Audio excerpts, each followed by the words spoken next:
जिसका नाम रखा उत्तम। और आज सुनीति मैया ने भी एक बालक को जन्म दिया जिसका नाम रखा ध्रुव जी महाराज।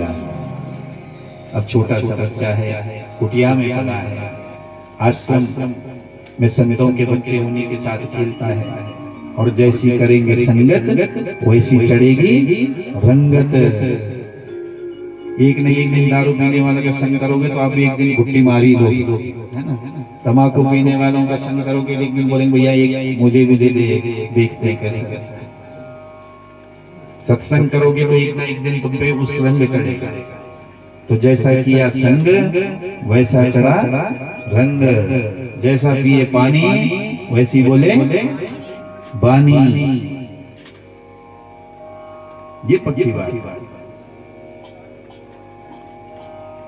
अब संतों के साथ रहता है, भगवान का भजन करता है, माँ भी सुबह शाम खूब आराधना करती है, अच्छी अच्छी कथाएं ध्रुव को सुनाती हैं, भगवान के विषय में बताती हैं। एक दिन बच्चों के साथ खेलते खेलते ध्रुव को किसी ने बोल दिया, क्यों रे तेरी माँ क्या अकेली रहती है, तेरे पिताजी नहीं है क्या? ध्रुव ने कहा आज पहली बार पिताजी होता क्या है। किन्होंने तो देखा नहीं सुना भी नहीं। तो आज बच्चे को बड़ा बुरा लगा और घर जाकर के कुटिया के पास जाकर मैया को कहा, माँ आज मैं बच्चे कुछ ये कह रहे कि हम तेरे साथ नहीं खेलेंगे क्योंकि तेरे पिताजी का कुछ पता ही नहीं, तो माँ के साथ खेला रहता है। अब ये बताओ मेरे साथ कोई खेलने को तैयार नहीं, ये पिताजी होते क्या? सुनीति ने बड़ी अच्छी परिभाषा दी। और बताओ मेरे पिताजी कौन है और हम यहाँ क्यों रहते हैं? बच्चे ने बहुत सारे प्रश्न कर दिए। सुनीति ने कहा, बेटा तेरे पिताजी बहुत बड़े राजा हैं। बोले तो जब इतने राजा हैं तो तुम यहाँ कुटिया में क्यों रहती हो? तो ये नहीं कहा कि मुझे एक माँ तेरी और है उसके कहने पर राजा ने मुझे भगा दिया। ये सुनीति कहा, बेटा मैं भगवान का भजन करती हूँ ना, तो राज्य में रह करके भगवान का भजन नहीं होता, इसलिए मैं एकांत इस वन में रहती हूँ, यहाँ कोई भजन करने में मेरा डिस्टर्ब नहीं करता। तो हम पिताजी से मिलने क्यों नहीं जाते? बोले किसने कहा नहीं जाते? मैं जा सकता हूँ? बोले हाँ जा सकते हो। अगली सुबह ध्रुव महाराज तैयार हुए, माँ की आज्ञा ली और उत्तानपाद से मिलने राजसभा में चला गया। राजसभा में जाकर के और जब इन्होंने देखा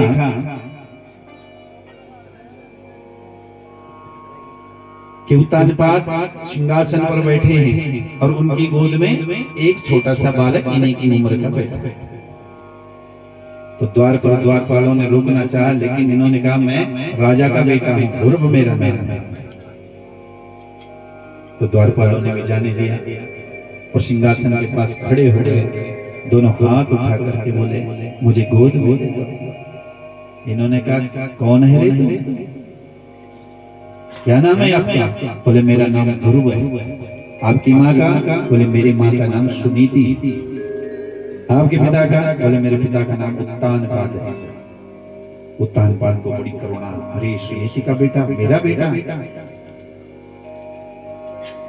इनको गोद में उठाने लग गया और जैसे ही उठाकर गोद में बिठाने वाले थे ऐसे ही अंदर से सुरुचि का आना भी हुआ, और जैसे ही देखा ध्रुव को गोद में बिठाते हुए ऐसे इसकी बाह पकड़ करके जोर से झटक करके दूर फेंक दिया। क्यों रे अंधात्मा? अन्य स्त्री गर्भ समझा, अन्य स्त्री के गर्भ से जन्म लेकर के और तू यहाँ राजा की गोद में बैठना चाहता है? अरे इसकी गोद में बैठने का अधिकार तो केवल मेरे पुत्र का है, इसलिए जाओ पहले भगवान की आराधना करो इस गोदी में बैठने के लिए, और जब भगवान मिल जाए ना तो उनसे प्रार्थना करना कि प्रभु मुझे ऐसा वरदान दो कि मैं सुरुचि के गर्भ में जाकर के जन्म लूं, तब राजा की गोद में बैठने का अधिकारी बनेगा। ये बात ध्रुव जी को बड़ी बुरी लगी। चलो भगवान का अपमान किया कोई बात नहीं, लेकिन साथ में भगवान का भी सुरुचि मैया ने अपमान कर दिया। क्या भगवान की आराधना इसलिए की जाती है कि हमें दोबारा गर्भ में आना पड़े?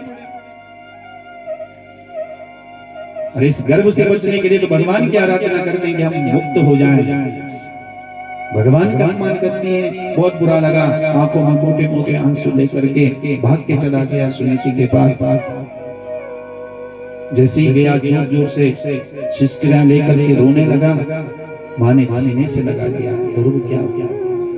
बोले माँ एक बात बताओ, क्या राजा की गोद भगवान की गोद से भी बड़ी होती है, जिसके लिए मुझे भगवान की आराधना करनी पड़ेगी और फिर भगवान से वरदान मांगना पड़ेगा कि मुझे सुरुचि मैया के गर्भ में भेज। सुनीति को बुरा तो बहुत लगा, पर कहा बेटा कोई बात नहीं, जैसी मैं आपकी माँ हूं ना वैसी तो भी आपकी माँ है। माँ कभी अपनी औलाद को बुरी शिक्षा नहीं देती बेटा। उन्होंने बहुत अच्छी बात कही है कि आपको भगवान की आराधना करनी चाहिए, इसीलिए तो हमारा मनुष्य जन्म हुआ है। यह तन कर फल विषय न भाई, ये तन तो केवल भजन के लिए ही मिला है, ये अन्य विषय भोगों के लिए नहीं मिला बेटा। बहुत अच्छा कहा, अब तुम्हें भगवान की ही आराधना करनी चाहिए। देखो कितना आज पत्थर रखा होगा, 5 साल का बच्चे के साथ ऐसी बात कर रही है सुनीति। पत्थर रखा हृदय पे, अपने आंखों में एक आंसू नहीं आने दिया, मजबूत बनाया बेटे को। क्योंकि लाल नाद बहु दोषा ताड़ नाद बहु गुना। यदि बच्चे का लालन पालन ज्यादा करोगे तो बहुत सारे दोष उत्पन्न हो जाएंगे। कभी कभी ताड़ना भी चाहिए, डांटने भी चाहिए। और उसके लिए भी शास्त्र क्या कहते, बोले कितने साल तक डांटे? अब 16-17 साल के बच्चे को डाल दोगे क्या करेगा? फांसी लगा लेगा आज का बच्चा, है ना? नहीं तो फिर माँ बाप को ही मार देगा।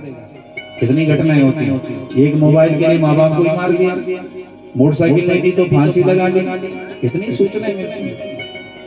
इसलिए शास्त्र कहता है लालयन पंचवर्षाणि 10 वर्ष ही तुताड़े तस्मात् खोडसी वर्षे मित्र पितृ वदाच। 5 वर्ष तक खूब लालन बच्चे का करे। ये भी न बोले उसको कि ये आ गया पाँव छू प्रणाम कर, क्यों?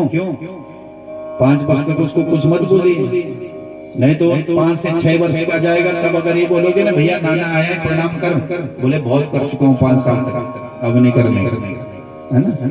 5 साल तक हम उसको इतना बोलेंगे चल प्रणाम कर, जो भी आता है जय जय कर, ये कर वो कर। जब से वो 5 साल का थोड़ा समझदार होता है तो इतना समझदार हो जाता है कि उसके बाद हाथ भी नहीं जोड़ता किसी को, क्योंकि 5 साल तक बहुत प्रणाम कर चुका है।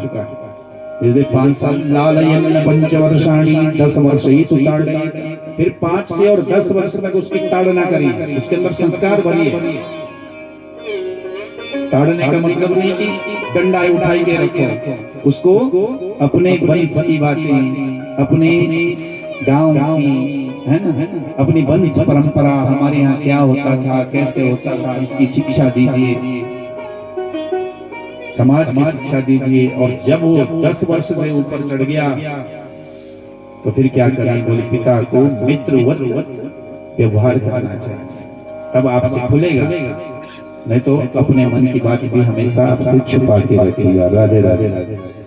इसलिए बच्चों को ऐसे बनाए कि वो आपसे कुछ छुपाए नहीं, कैसी भी बात हो वो आपसे खुल करके बात करें, तभी कुछ निर्णय निकलेगा। और यदि उन्होंने बंद कर दिया बोलना तो बड़ी समस्याएं हो जाती है। राधे राधे। बोले नंद के लाला की